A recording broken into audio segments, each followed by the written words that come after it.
Friday via Zoom. And it will be recorded, so you can watch it later.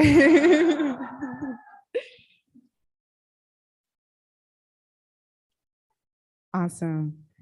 This event is co-sponsored by Minnesota State University Moorhead. Funding has also been provided to HCSCC from the Minnesota Humanities Center through the National Endowment for the Humanities as part of the American Rescue Plan Act of 2021. NEH is committed to sustaining the humanities through the American Rescue Plan. We deeply appreciate our sponsors for making this event possible tonight. Before we get started with our event, I would like to recognize Destiny Holiday, who passed during this last year. Her efforts in making a difference within the African American community is most reputable. Destiny Holiday received this year's More Heart Award. Now I'm going to read an excerpt from the City Council notes when Ms. Holiday received her award.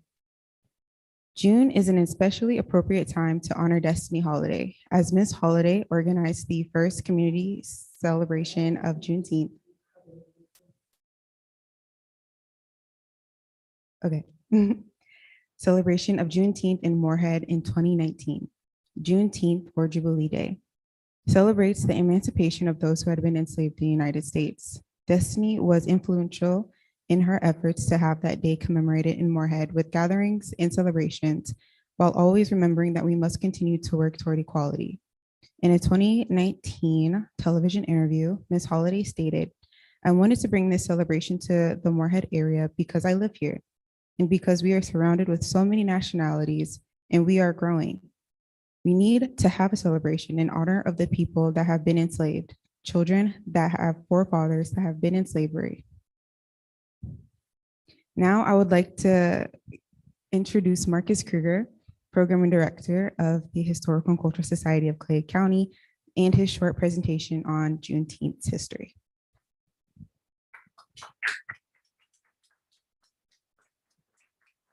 Well, I am really excited to hear Carl Griffin and Gregory Reed and Fred Edwards talk.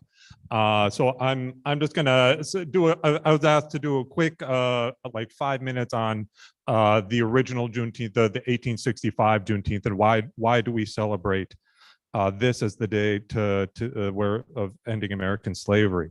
If you want to know more about it, we did print off some. This is our most recent Historical Society's newsletter. We have copies over there where we have an article about, it goes deeper into this about, and we put people from our community, from Fargo, Moorhead, their experiences of gaining freedom during the Civil War. And the original Juneteenth. So you can pick some of those up at the end of the show if you want. So Juneteenth commemorates June 19, 1865, when Union General Gordon Granger arrived on the island of Galveston, Texas, and told people that the Civil War was over. The United States of America won. The Confederate States of America is dead. And anybody around who is still enslaved is forever free. So why is this a federal holiday, and why do people in Minnesota and North Dakota care about this island in Texas? The reason is because this was the day that African Americans who survived slavery chose to celebrate the end of slavery, because Galveston, Texas is thought to be the last community to hear these words. So this holiday they call Juneteenth is the realization, it's the culmination of the Emancipation Proclamation being issued almost 3 years before. We've all heard about the Emancipation Proclamation. It was the emancipate on September 22nd, 1862, so about a year and a half into the war. Abraham Lincoln puts out an executive order called the Emancipation Proclamation that said that if the rebellion isn't done by the end of the year, then everybody who's enslaved in the 10 rebelling states will be forever free. And the rebellion didn't stop, so the Emancipation Proclamation goes into effect January 1, 1863, and from that point on, the Civil War became a war to end slavery. But there were two major limitations on the Emancipation Proclamation. One problem is it only applied to people who were enslaved in places where their state legislature had them join the Confederacy. So it applied to Mississippi and Virginia, but there are some slave states never left the Union. So Kentucky, Missouri, Maryland, those are places that where slavery was legal, but they never seceded from the Union. So it didn't apply to people enslaved in Kentucky. Why not? Because Abraham Lincoln didn't think he had the constitutional authority to end slavery in the whole USA. He didn't, and people agreed with him that we need a constitutional amendment to do that. The president can't just sign it away. But President Lincoln did argue that he had special war powers that said he can do a lot of stuff if it'll end this rebellion that's threatening to destroy the whole country. So he used his special war powers to say that we can end slavery in those 10 rebelling states. And at the same time, he fights to get a proposed 13th Amendment to the Constitution added into the Constitution, and that would end slavery once and for all in the whole USA. And that 13th Amendment, it did eventually pass, and it went into effect on December 18, 1865. So the last enslaved Americans were freed actually 8 months after the Confederate Army surrendered, and actually 6 months after Juneteenth. So that was a legal problem with the Emancipation Proclamation. The other limitation is that for most of the people that it applied to, they were living in Confederate-controlled territory, so it didn't really apply to them yet. Because if you live in Texas, it doesn't matter if the President of the United States tells you that you're free, because the President of the Confederacy says you're not free. So in order for the Emancipation Proclamation to mean anything, we have to win the war. So from 1863 on, the U.S. Army was an army of liberation. Enslaved people knew that if they made it to the U.S. soldiers or sailors, they were free. And as soon as any army was anywhere remotely close, African-American families, by the thousands, they made a break for it. They risked their lives to make it, to escape, to make it to U.S. soldiers. And then once they were free, an astonishing number of African-American men risked everything all over again by becoming soldiers in the United States Army, because the Emancipation Proclamation also called for the active recruitment of African-American men into the Army. And we should point out that the U.S. Navy was, they had African-American sailors at the start of the war. So according to the African-American Civil War Museum, 209,145 African-American men served in the U.S. military in the Civil War. Long story short, the U.S. did win the war, win the Civil War, and we celebrate. So on April of 1865, the Confederate Army surrendered, but people were still being enslaved wherever enslavers can get away with it. And so freedom had to be enforced. And as soon as the USA wins the war, we got 1 million guys in the uniform. We send them out to all parts of the country, to every community in the South, to bring that community back into the country, to reestablish order, to reestablish stuff like the post office, and to, if anyone's being enslaved anywhere, then we will. They will be freed, and the Army will also guarantee their freedom. They'll ensure their freedom. And that actually took a while. It took about 2 months before U.S. soldiers got to the last place, Galveston, Texas, June 19th, 1865.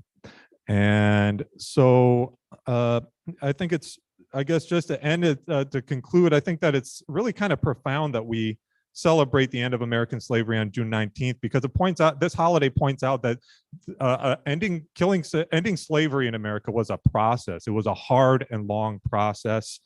It didn't end because Abraham Lincoln said some magic words. 3 years after the Emancipation Proclamation ended, there were, in that 3 years,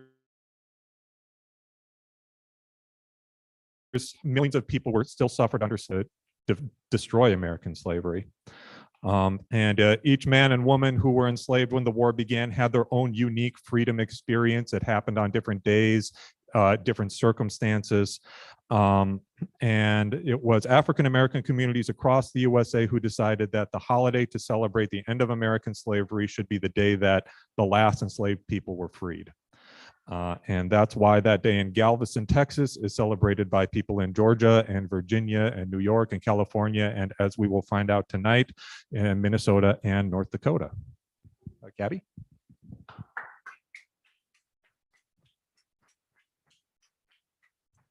Awesome. Thank you, Marcus. Now, I would like to give a brief introduction to our panelists. Please wave when I call your name. Carl Griffin, Gregory Reed, and Fred Edwards Jr. Carl Griffin and Gregory Reed met as Minnesota State University Moorhead students in 1968. Griffin gave the speech at MSUM's memorial service for Dr. Martin Luther King Jr., which helped implement Project Equality, a program that gave scholarships to students of color. Reed was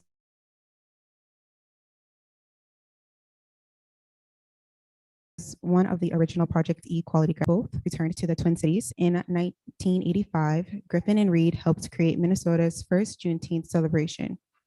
As a child, Fred grew up going to the Juneteenth celebrations in Minneapolis, begun by Griffin and Reed.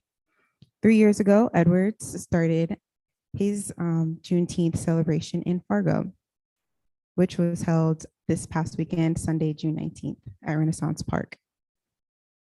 So now I will give it up to the panelists and they will start their discussion. Gregory and Carl, I believe you guys have a short presentation first.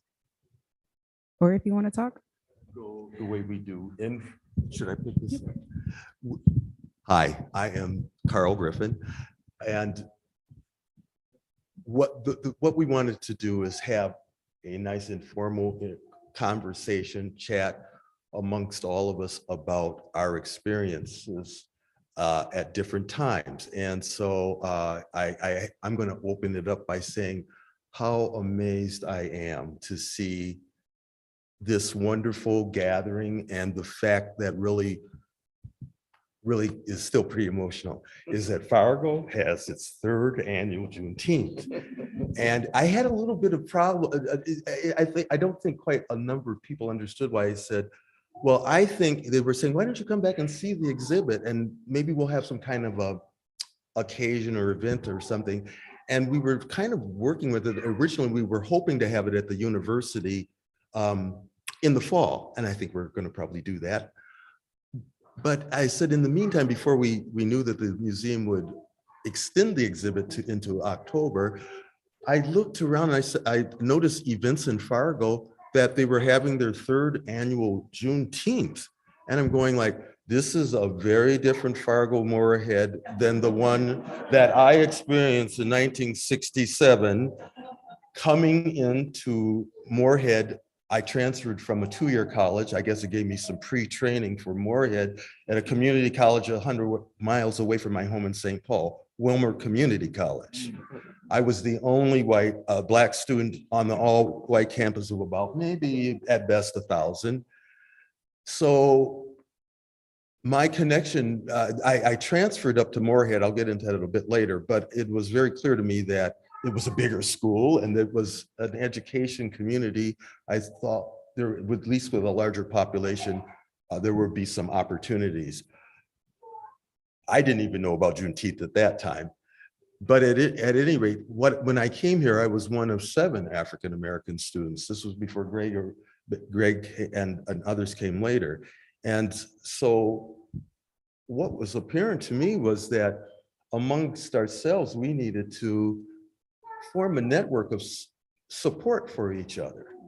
And we had some people fully understand.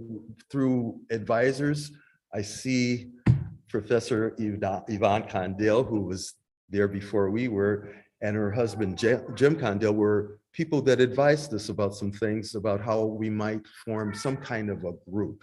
And we ended up forming, at that time, we called it the Afro-American Friendship Society. I think it was that society, right? And so that was a way in which we could reach out to the students over at Concordia College. There were black students over there who were exchange students from Virginia University. Some of them, I am sure, are watching from their homes tonight. And there were, of course, students over at North Dakota State University, a few of which were from the Twin Cities. And we formed this tri-college group to have support, and among the various allies that we began to form friendships with, that are many of here in the room and are my classmates. And so it's really, it was a very, very tough couple of years, and really throughout, dealing with a community who had not, people who looked at me like I was some kind of an alien, like I didn't belong here, or being stared at all the time. It's very intimidating. It could, if you let it get to you, you could get off track of what you were here for. And so that's the way it was. Not a comfortable time. It was, we had names called at us. If it's when you realize that you needed to form friendships with other people that we could stand together. Some of those people are here, many of them are here, but it was not easy. And it's what I see today. When I came here at the age of what, at best 19, all of a sudden I found myself in this kind of a situation, and how are we going to manage? It was some of the things that we learned from our own home and our own families about reaching out, making friends and allies, and you can get a whole lot more things done and achieved. That was what I kept with me. When you reach out, make friends, and hear and listen and learn from one another. So that's kind of where it started for me. And eventually I became, through work with the two Dr. Condels, Dr. Jim and Dr. Yvonne Condell, and Dr. John Newmeyer. We worked together in forming a steering committee to plan for project equality. And I was challenged to do things I would never do.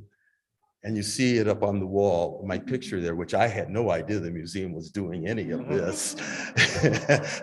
Talk about another difference from today versus then.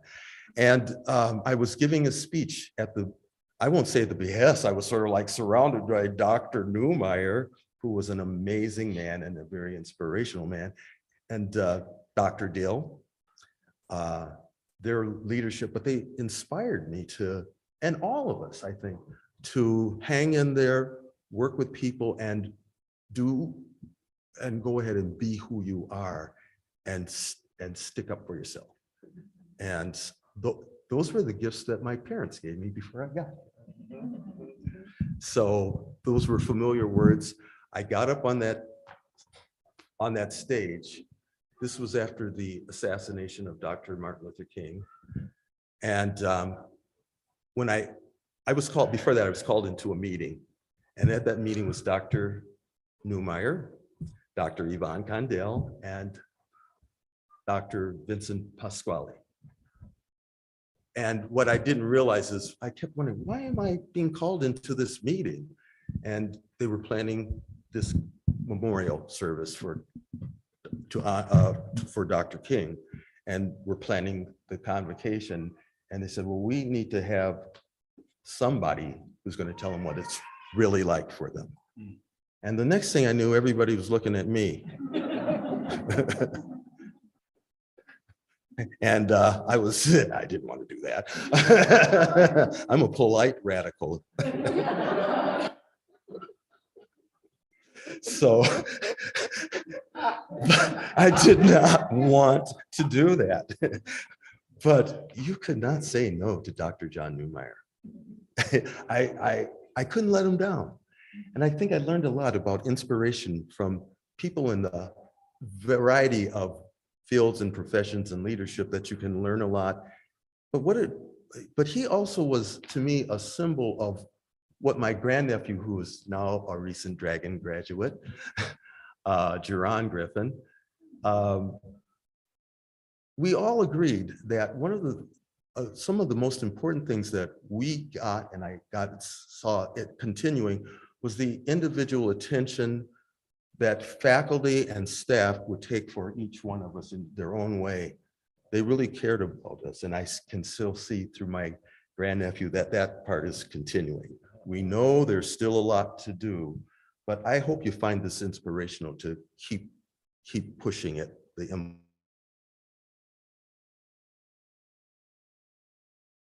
envelope forward. And I'm going to turn that. All right, thank you, Paul. Get home. You get your own. All right. Doing better with learning technology. Oh, listen, I want to thank you for. Okay, I really want to thank the committee, the museum, the college for allowing me to reflect on these past years. You know, you look back and that time for us has gone by very quickly. And my mind, in fact, is locked into that past in many respects. And this reflection has given me an opportunity now to share with you some of those past things. Now, we have to remember that in 1968, the time was very different from 2022. It's a very significant difference. When I first came to Moorhead, I had my own perceptions. You know, we all carry our individual perceptions with us. Mine, when I came up that long highway and the tallest building that there was for miles that I was looking out here was a pasture, was Nelson Hall. It's like, holy cow, where am I? I mean, there were open fields, you know, and there were animals walking around out there. And it was really a very, and we really didn't know what to expect. This program, this is a brand new program. I'm carrying my own baggage, and we all have our baggage that we're carrying. I was grew up on the near north side of Minneapolis. I'd gone to the University of Minnesota for a quarter. You talk about being alone. I used to talk about, I mean, this whole, what we'd be doing in here is looking at some screen or something for a lecturer to tell us to make an appointment to come see him if we have any questions. I didn't last, and I decided, well, let me go into the military. And I spent 2 years in the Navy on active duty. And it was, that experience was interesting because that was the beginning of my cultural awareness. The fact that, you know, the world that I thought that I lived in isn't quite the same as the world that is actually out there. Here I am on a ship of 5,000 men, and it's a multicultural situation, but I can see that Blacks and whites and Hispanics are living in different worlds on this ship, and we're supposed to have a common mission. We'd get little speeches when we got ready to go on shore leave. Remember, you are the guests of the people in this country, and you treat them with respect. And I said, okay, no sooner do you step out of the gate, you hear the most derogatory terms being by sailors towards the indigenous populations. And I said, you know what? This is the same stuff that is being said to me in Minneapolis. There is something out of sync here. You know, what is wrong with this? When I got out of the service, I started to take some formal classes in my culture, African-American culture. In fact, I have to say that, and it ties into Juneteenth later on, is that my first lesson in cultural history was by a man then known as Milt Williams, but now is known as Mahmoud El-Kati. And he, historian, part of the state of Minnesota. It was an eye-opening experience. And it's like, how come I don't know any of this? And this is only baby stuff. You know, why haven't I learned anything about this? Of course, my track record with the educational system had proven to be pretty poor. I didn't do well at the University of Minnesota. Even when I tried to go back to it, it was still very isolating. It was a little tiny fish out here in this big ocean. There wasn't any attention given to any needs that you might, if you didn't get it on your own, Jack, you were out. So I marvel at those individuals who have gone through these major institutions and have gotten your degrees. You've done a fantastic job. I was recruited by an organization that was called Project Exchange. Carl was recruiting folks in St. Paul, and I didn't know him at that time. Mel Hendricks was recruiting folks in Minneapolis and in the southern part of the country, and some of the big cities such as Detroit and Chicago. When we first came up to Project Exchange, there were two things that I was met with, and Carl spoke to one, is the staring at you all the time. So my perception was, man, why are these folks keep staring at me? Why do they look at everything that I'm doing? Sometimes I would hear derogatory statements under their breath, nothing direct, comments about, oh, look how he's dressed, or look at that hair on that woman, Hurricane Hilda, so there were these little things that had gone on that, kind of made you more and more isolated, feel like you're not a part of the world that you were now coming into. And then you had the physical realities that you were faced with. Winter in Minneapolis is different than winter in North Dakota border here. We saw snow, but you did not have to put flags at the corners because the snow was piled so high that you couldn't see cars coming by. It wasn't like you walked on the sidewalks because it was covered up for a long period of time. And at that time, there was no bus service. So if you didn't have a friend that had a car, you did what we all did. You walked everywhere you went. That meant from downtown to the campus, to the other campuses, sometimes even over to NDSU. So my perceptions were certainly shaped by my background.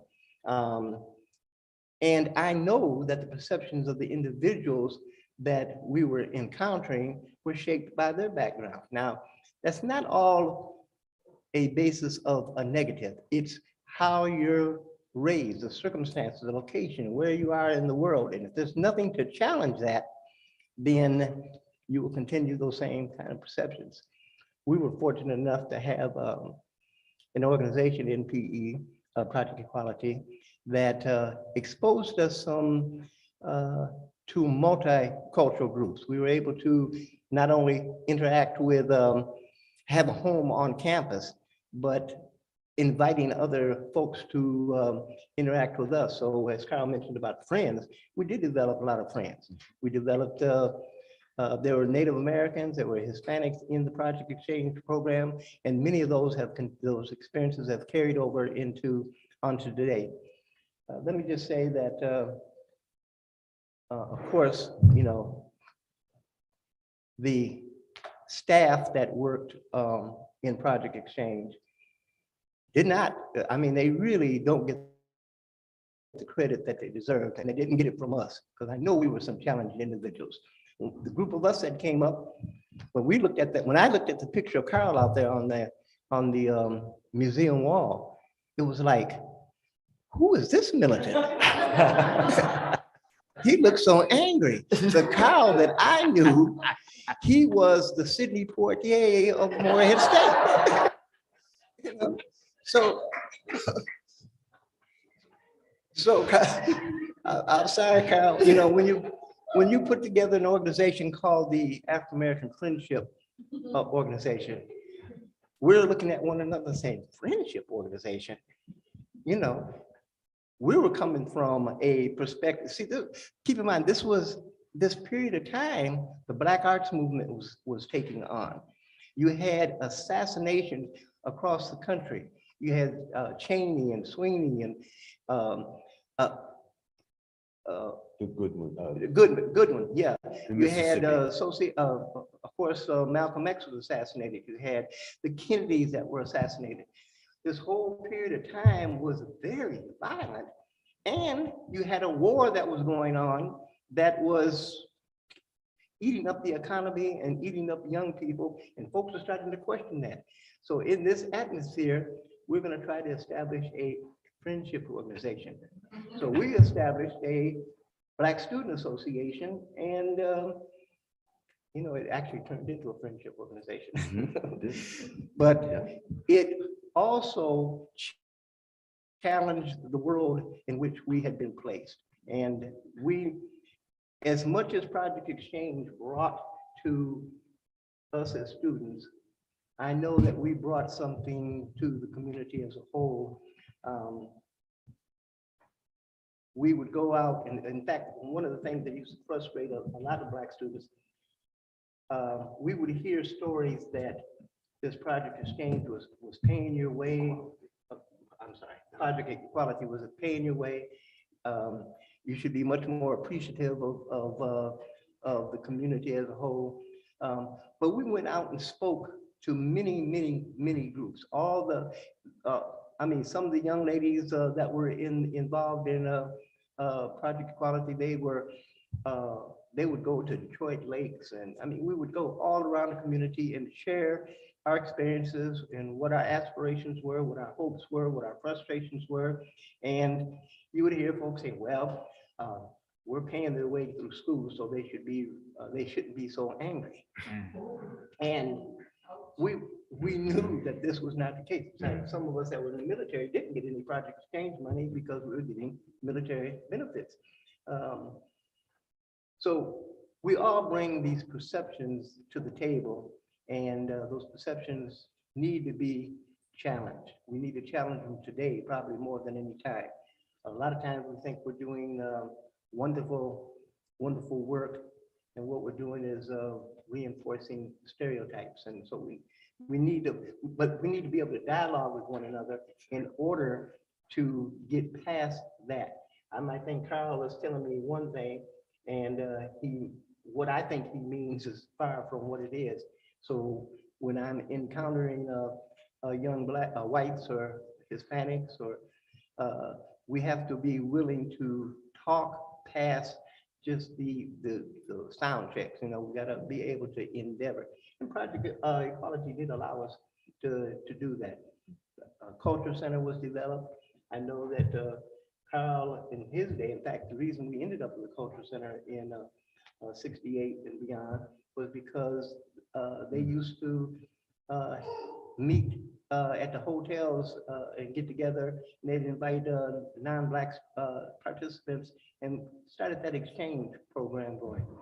Well, listen, let me give this up for a little bit. You can you can rest.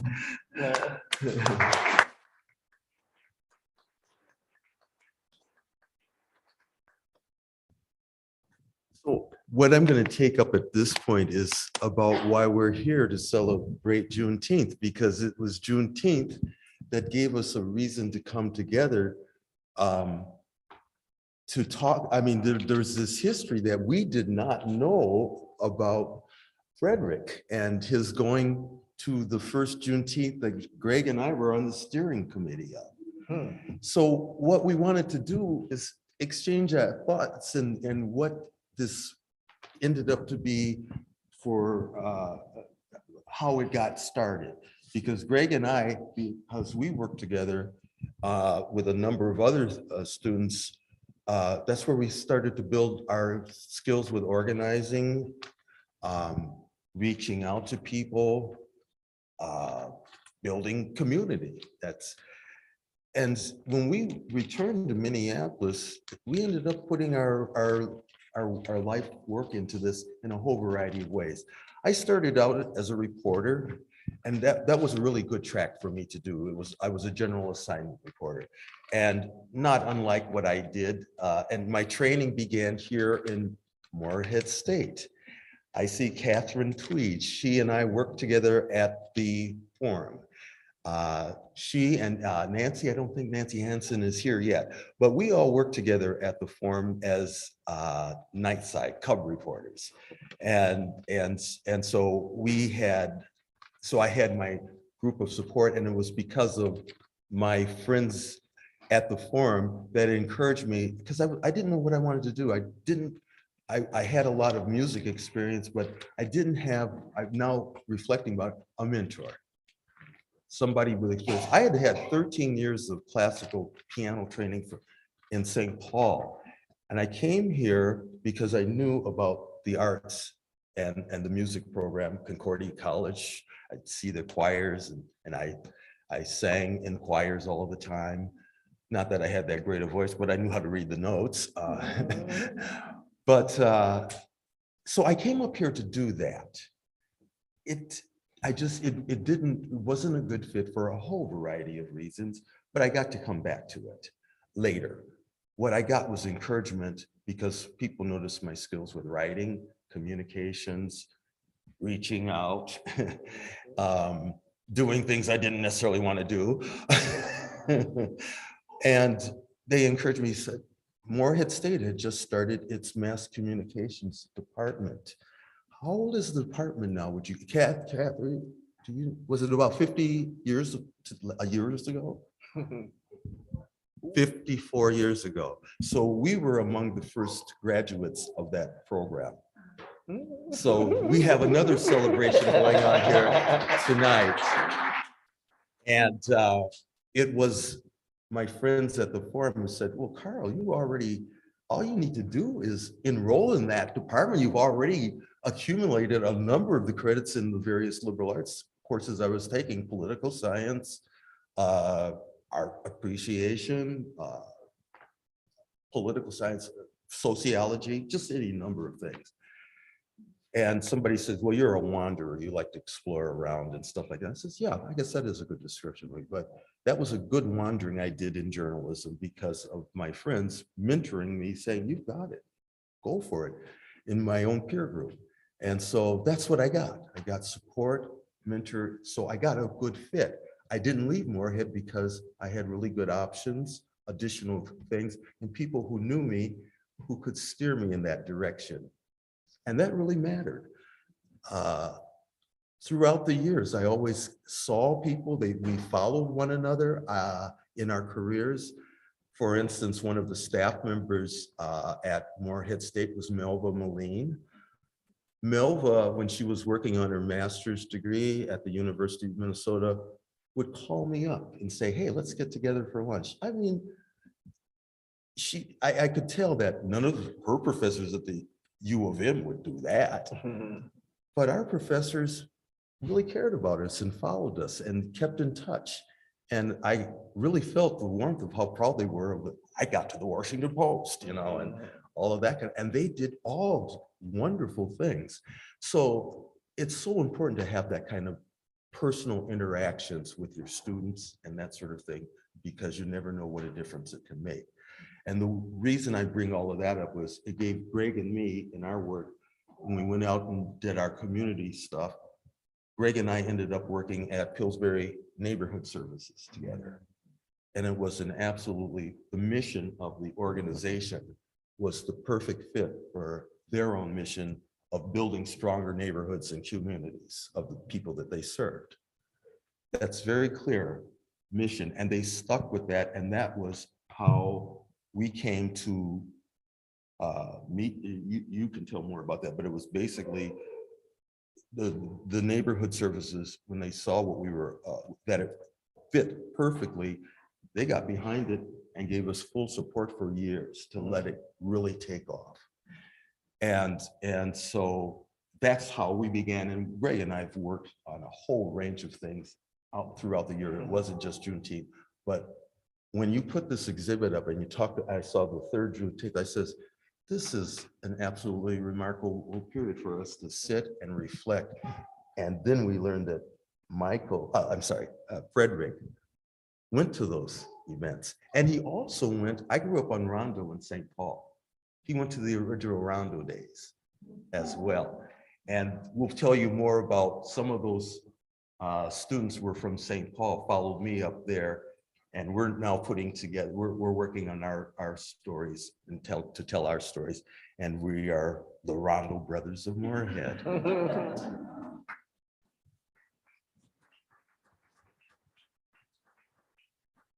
So how do you follow that up? Well, since we're telling our story a little bit, I'm from the north side of Minneapolis. When I was about 14 years old, both my parents moved to Chicago, Illinois. And so I had a choice. Do I go to Chicago, a place that had just as many murders as Iraq, or do I stay in Minneapolis? And so I ended up going to Patrick Henry High School on the north side of Minneapolis for about 2.5 years, transferred to Washburn High School on the south side of Minneapolis, next to the Pillsbury neighborhood. Did black box theater at the Pillsbury House and different things of that sort. But one question that kept sticking in my mind is, what kind of legacy do you want to leave in this world? I think I was 17 years old. I had about 30 of my friends shot and killed in Minneapolis. So it was a tough and rough time, but that was that one question that kept lingering. What legacy do you want to leave in this world? So me thinking I knew it all, 17 years old, I'm applying for different colleges. I applied for a college in Lakeland, Florida. Like, I want to get as far away from Minneapolis as I can. End up applying for school in Lakeland, Florida, trying to get a football scholarship. I ended up breaking my ankle, almost fracturing my MCL. And so I had to tell the football coach down there, and they said, we have to reallocate your scholarship. That was the first time I heard the term reallocate. Didn't know what that meant. I thought it was a good thing. I thought maybe I'll get more money because so the school is about $44,000 a year. To me at that time, I just heard, you take a loan, you'll be all right. So I thought my parent would sign the paper. And luckily, thinking about it now, I remember being so angry with my mom. I was like, I got the grades, I got the GPA, I applied for the schools. All you need to do is sign this paper. She was like, I can't commit myself to paying $44,000 a year. So knowing me, went back to the laptop and started looking for schools, looking up the biggest college town, best football team, lots of places to eat and work out. I cared about eating and working out a whole bunch. And I wanted a place that was really good at a sport, whether that be football or something of that sort, because I knew I wasn't going to be playing. And so I ended up finding this school with these ugly colors, green and gold, just kept popping up. These green and gold colors just kept popping up. And I was just like, I'm just gonna put that to the side. I'm not going to go there. It's like, back then I was like, I would rather be a dragon than I'd be a bison. I couldn't imagine that. And then I reached out to a psychology professor by the name of Kevin McCall. If I remember his name, he had to be important. He walked me through my FAFSA application. He walked me through the process of getting into the psychology department. And he told me, so I was like, I want to be a social worker, but I also want to know how people think. And he was like, well, how much money do you want to make? And so I ended up going into the psychological route and got my bachelor's in psychology from NDSU, and I got my master's in education from NDSU. While at NDSU, I've actually had a lot of similar experience, unfortunately, that y'all had years prior. I remember being one of those kids who stuck out like a sore thumb. I had a large flat top. Jared Pigeon knows because he was there. And Rachel Stone in the back, she was also one of those people who were there when I was just young, knucklehead, young kid who just wanted people to know that there's culture that exists beyond what people were used to. And I just remember us having this Black Student Association get canceled out. It kind of like frazzled out. They no longer had it. And I remember going to Jared and a few other people and asking him, like, how do we get this thing back started? How do we get programs like this back started that have a sense of belonging in schools? So I ended up being a chief of staff of the Black Student Association, helping start the Somali Student Association, and a few other programs that allow people to know that they were interconnected. Being a part of leadership programs and different things like that, I was hit by a drunk driver going on a spring break trip to South Padre Island. I was only 19 years old. It's like all of this life stuff has already happened to me. So at 19, having the opportunity to relive my life, see life differently, I asked that same question that I was asking back in high school. What legacy do you want to leave in this world? What imprint do you want to leave? And so it's about 2016. I was like, what are y'all doing for Juneteenth? And I remember one of my friends from Rwanda, he's like, Juneteenth? I don't know what that is, brother. And I'm like, I just remember my heart shattering. I remember being sad, like this wave of sadness. Like, how do you not know about one of the most important days of our history? It's literally helping, heal a stain, a permanent bruise, a permanent wound that is always going to bleed out in this country because of enslavement, human trafficking, or however you want to see it being taught. And so asking them if they want to come to my Juneteenth barbecue, all I had was a little bit of charcoal, and I actually lived across the street from the dorm. So it's kind of easy to get people to come over. Talk to them about Juneteenth was not easy. Seeing people get real uncomfortable when you start talking about things that are very matter of fact in our history. And so we had a small one. 20 people came to the first one. 40 people came to the next one, and they started to grow a little bit more. And so once I got my master's in education, I figured, I'm out in the community a little bit more. I'm doing some things, so I'm gonna open it up to the community. We had our first one at Lindenwood Park, and actually Faith for Hope actually sponsored our food for that one. So that was like our first annual community barbecue, and that had about 200 people there. Last year was our second annual Juneteenth celebration at NDSU Renaissance Hall. We had about 435 people there. And this Sunday at Renaissance Hall, we had about 600 to 720 people come and celebrate culture.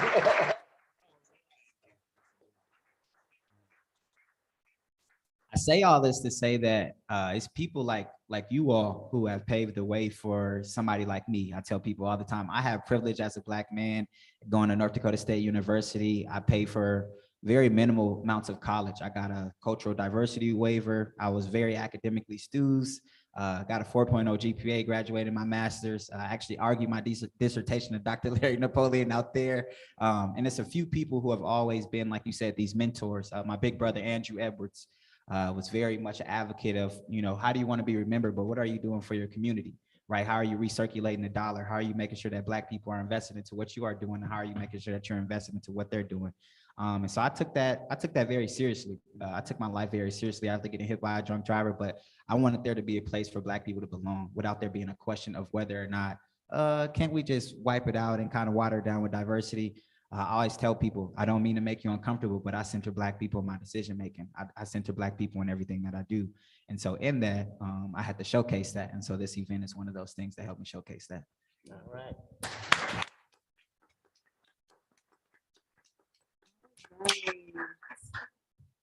Thank you. So the time is now 7:24, and I do want to leave some time for questions. So we can take questions from the audience in the live event, or we can take some through Zoom as well. I actually have a question. Oh, yes, Can I have one question? yes. All right. So I was doing some research on the Rondo brothers. Actually, I'm on a STEM and RJ project with Russell Peterson right now. So that's pretty awesome that when he told me y'all are coming up here, and I was like, oh, I didn't know what I was getting into, but now I do. One question that I had was actually about this center that used to be in the Rondo neighborhood. It was called the Holly Center, where they used to have a Black Santa Claus at this community center. It was called the Holly Hugh Brown Center. Holly Hugh Brown. Yes, I grew up there. There we go. So my question to you was, how did it feel to have a Black community that was so engulfed and then also have a Black Santa Claus? Could you speak on that experience? Oh, well, the thing about the Rondo community, we work, for me, I felt my parents had a lot of really good friends who came from a very diverse educational backgrounds and that sort of thing. And so I grew up in the Hallie Q. Brown. They had programs all of the time, after school programs, places that me as a young person could go every day and feel perfectly safe, not bullied. We had the staff that ran the Hallie Q. Brown were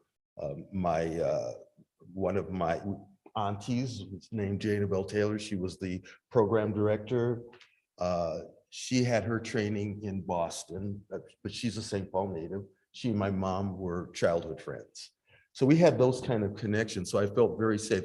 And so they had a variety of programs that I got to go to. They had summer day camp in one of the city parks.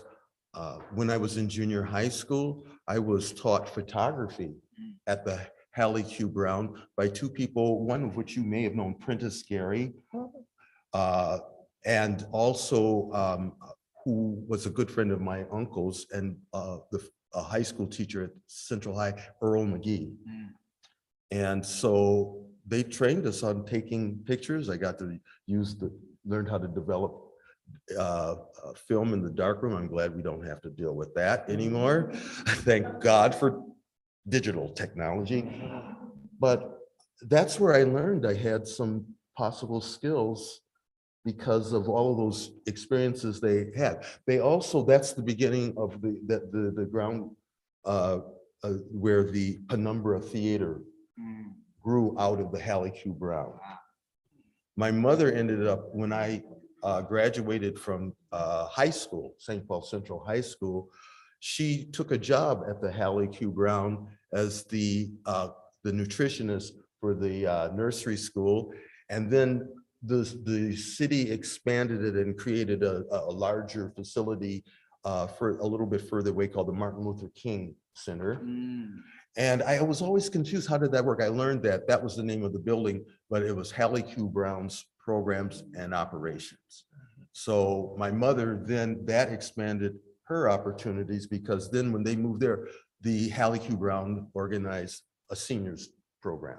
And so my mother did the cooking and preparations and planning for first the nursery school. Now she's added on the seniors. They had a daily program, and she went on to get her certification from the St. Paul, now called St. Paul College, her certification as a nutritionist.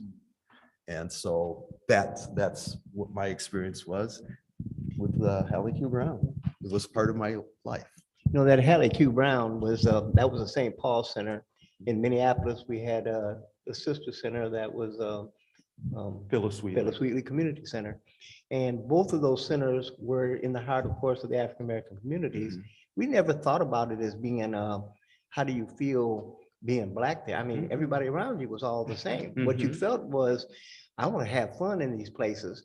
And if I'm going to have fun, I'm going to have to follow the rules. I'm going to have to, I can't get smart. I don't care how bad I am in the street. When you get into Hallie Q. Brown, or if you get into Phyllis Wheatley, you yes ma'am and no ma'am. And you had staff people that I know that each of you remember, will remember to your death. For us, you know, it was, well, we had staff members that we used to tease them all the time, or we'd call them big and heavy, and but they were just like Project Equality. They were dedicated to the community.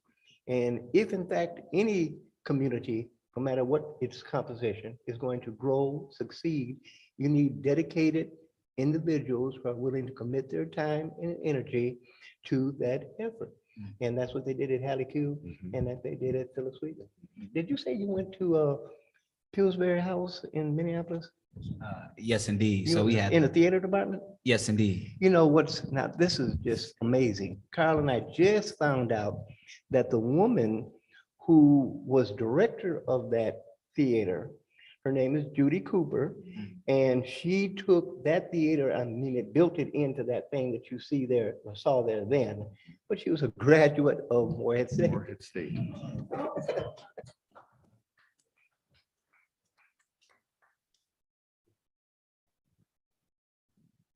Yeah, I had a comment about your being unhappy at the University of Minnesota. Before 1965, no African American lived in the dormitories at the University of Minnesota. Oh, that's right.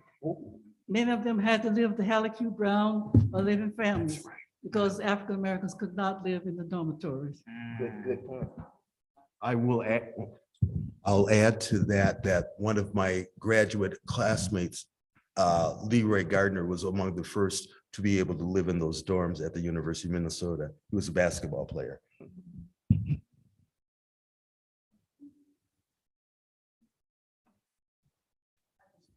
I just wanted to know, could you speak more specifically about starting Juneteenth in Minneapolis? How and when and why and all those good things? Okay. Let me, before we get right to that point, there's a wonderful presentation, by the way, about the origins of Juneteenth from 1865. Often, I'm going to take a step back to Black History Month. Often people will make a comment as to why did they give you the shortest month of the year? Only 28 days in, you know. Now those become psychological traps that we fall into, because Black History Month was created by a man known as Carter G. Woodson, Dr. Carter G. Woodson. He established it as Negro History Week, and it was set between the two presidents, Lincoln and Washington. That happened to be in the shortest month of the year.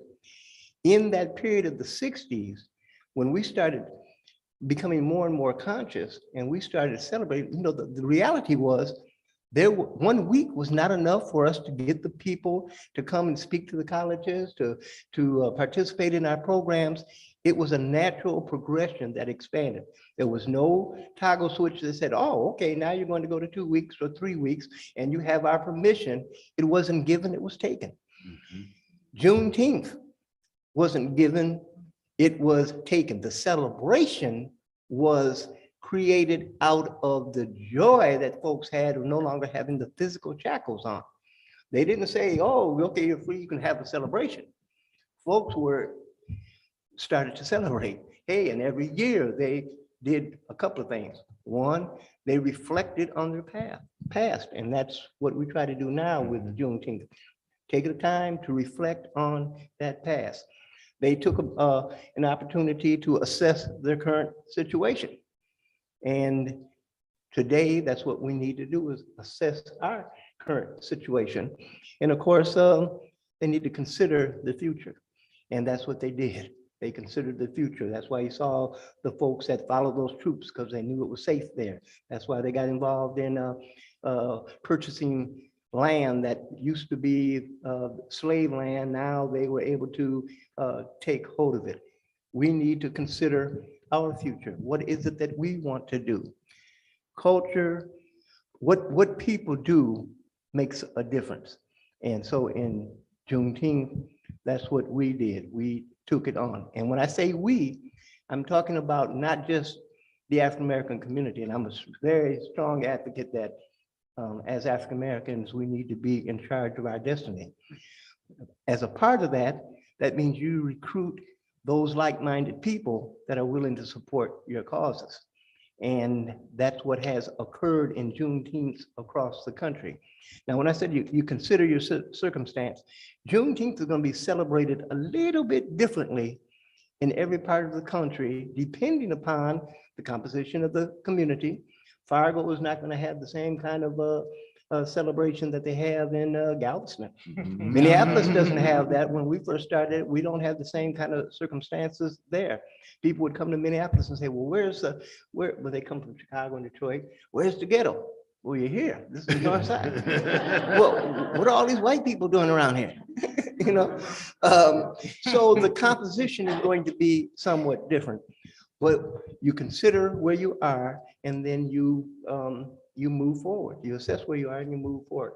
In Minneapolis, when we started Juneteenth in 1985, very mild-mannered young brother by the name of Michael Chaney.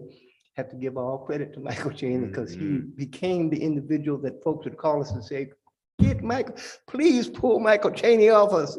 He keeps, you know, he was like a pit bull, you know, he would just not take no for participation. Michael Chaney had a vision that this celebration known as Juneteenth was an opportunity to unify people. And we needed to take that opportunity, and he didn't want to hear anything different. So when he came to Oak Park Neighborhood Center, where I worked and was director, he asked, like folks ask, do you know, like asked Fred, hey, do you know anything about Juneteenth? Well, yeah, I'd heard of it because Mahmoud El-Khati had helped me understand a little bit about my history some 30 years earlier. So when we make a long story short, is that we wanted to, I only had a few weeks before the Juneteenth was going to occur. He came very, very late in the game. I said, well, look, you know, just work with my staff and they'll get it. My staff kept saying, what is this Juneteenth? And Michael Chaney, he's got all those long dreads and stuff, and I smell that coconut oil on him and stuff. You know, so I said, well, I think I better cancel vacation. But what we did to help that Juneteenth in Minneapolis at that time in history is that we formed a committee system. We allowed anyone that wanted to come in and help build this thing that we were calling Juneteenth, that they wanted to educate the community to it. They wanted to consider where we are and bring other institutions in to show what was in our neighborhood and what was available to the residents. You could join the committee. Now, there was a caveat, and we used to have some folks that would say that if you had a particular skill and you had a wonderful idea, you're chair of that, and you pull together the people that you want to have work on that with you. You have to bring it back to the central committee, and we will okay any of the And if it's going to work, it requires that you have people of integrity that are sitting on those committees. You cannot have selfish individuals. You have to challenge and weed that out immediately. Absolutely. Otherwise, your program could not work. And we had some situations where we had to ask folks not to participate with us. One of the big things that we found, it takes money to operate these things. We had cigarette companies and liquor companies said, hey, we don't want to set up anything. We'll just let us come and pass out samples of the cigarettes and certificates of the liquor. Committee said, yeah, no way. We're not trying to promote that in our community. If you want to drink, cool. I mean, folks drink at Juneteenth all the time, but we're not setting up a program that potentially is a deterrent to the development of our community. And we had all kinds of individuals. You had to have we found out very early on, you had to have an institutional backing. People aren't going to give money to Greg Reed because he has a good idea, but they would give money to Pillsbury United Neighborhood Services that had an existing program by the United Way that would be willing to account for how the money was spent. And we had an organization, this is where Kyle came in, that sat on one of our boards and stuff, is that the director of Pillsbury United had confidence in us and did not put any obstacles in the way. No, I mean, very seldom do you have an opportunity to, hey, whatever you decide to do, do it. We had so many folks on the committee. There's so many stories that I want to tell you about that Juneteenth. Because it makes a difference in terms of the kind of people that are willing to get involved. And I'm talking about people, grassroots folks in the community, to folks that are working in corporations that was able to come together. Michael Chaney was really he was the spear tip that made folks uncomfortable or angry sometimes. They'd give us phone calls, would you please call him off? But we had an institution and a group of individuals that supported the concept. They were always educating, and they were always of great integrity. And that was some of what happened in Minneapolis. It evolved. The first year was done in a building, inside the building like this. We had a stage that we performed on and spoke from that was constructed, by the way, with a neighborhood resident. Richard Bergeron and his wife. They physically built a stage for what we called then All People's Coffee House, and it fell right into line with Juneteenth. And they happen to be Caucasian, Jewish. Okay, and we happen to have That was our neighborhood, was mixed in that. within the organization, is even though I sat, I never chaired the committee, but I was director of the facility in which it occurred.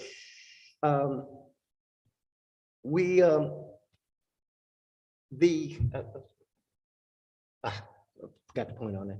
But anyways, we knew that we had to have the institutional support in order to make the Juneteenth work. And just like in Project Equality, without Neumeyer and later President Dill being willing to commit themselves, Lois Selberg, bless her heart, because she took a lot of abuse from some of us, Dr. Condell, And both Dr. of them. Condell. And some of the folks in the community like Dr. Waddell and Earl Wardlaw. Earl Wardlaw was. Yeah. Earl Wardlaw was the director of the student union at Comstock. And I also served on the student union programming board, which is another place where I gather service. I wanted to add one more thing that I think was important, that for us as a committee, after that first year, what we did was right after it, we all came back together to evaluate what happened, what didn't go so well, or what we would like to see happen in the future. And it was a really wonderful give and sharing of ideas. Nobody was sniping at each other. We became so good. So this became our tradition as a steering committee, that we would take about a month off after the festival, the Jubilee had ended. And then we all came back together a month later. Barbara helped me to remember it. And we we had a meeting, we kept meeting throughout the year to plan for the next. And that helped for our cohesion and communications and working with each other. And we educated ourselves in the process about more information about our history. So I wanted to make sure that that's how we kept the continuity, was we sat right down, did a quick evaluation, and we were so committed to it after that first experience that you probably attended. And we just kept those meetings, organizing, planning, going on. That was it. Planning, organizing, blah, blah, blah. Awesome. So The I have a- basics. I have a question in the back here for y'all. Y'all kind of grew up in the Fargo-Moorhead area in the 1960s. I'm sorry, I didn't hear. Oh. I didn't hear the question. I'm sorry. Y'all grew up in the Fargo-Moorhead area in the 1960s. No, no, Oh, no. I grew up in St. Paul, Minnesota, St. Paul. on Rondo, Yeah. and Greg grew up in North Minneapolis.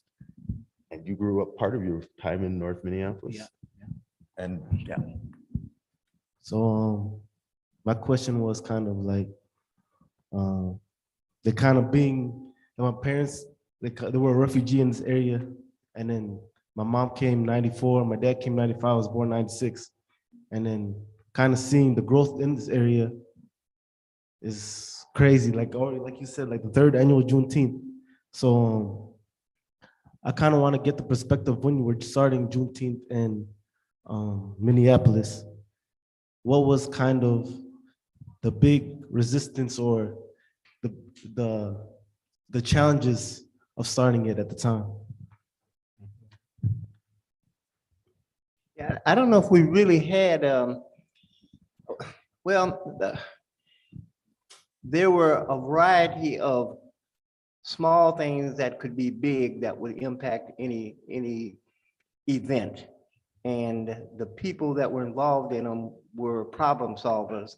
And as a result of that, in retrospect, you would think it was no big deal. For instance, we wanted to, a second or third year, we decided, first year was all indoors. Second year, there were so many people that wanted to participate, we had to move to outdoors, indoors and outdoors, with vendors being on the outside. Third year, we had to put the stage outdoors and for the entertainment that was going to be a part of it, and the vendors outdoors, and then the indoors was just kind of a dressing area. But one of the things that we had done is that we set up a live video shoot with a community, what do they call that?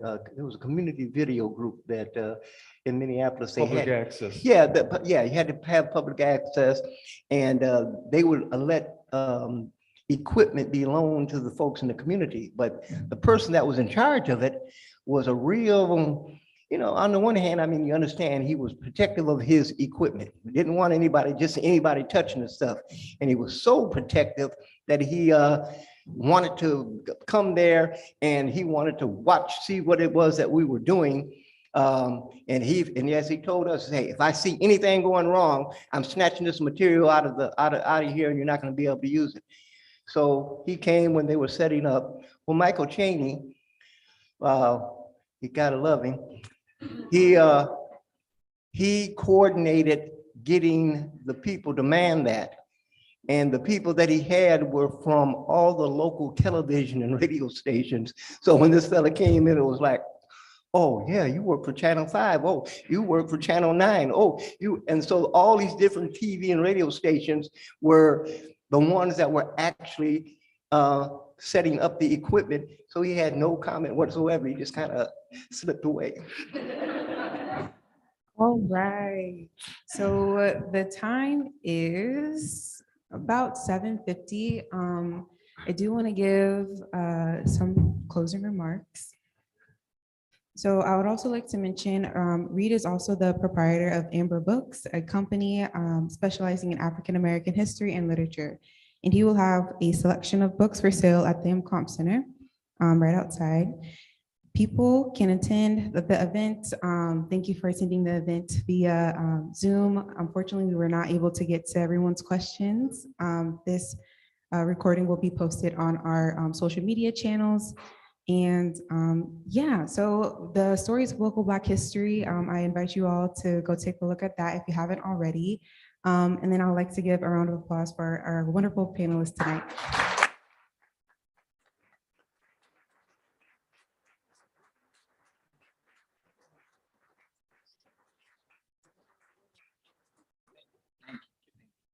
All right, and that is the end of our event. Please feel welcome to connect with each other and talk with each other as well. Thank you. I work with about 250 Black and Indigenous kids in the Barber Memorial area. So we've been trying to build a small library, something like that for the kids to borrow, rent out a book, bring it back type of thing. Thank you so much. That was wonderful. Well, you are gonna have to write a book. We're trying.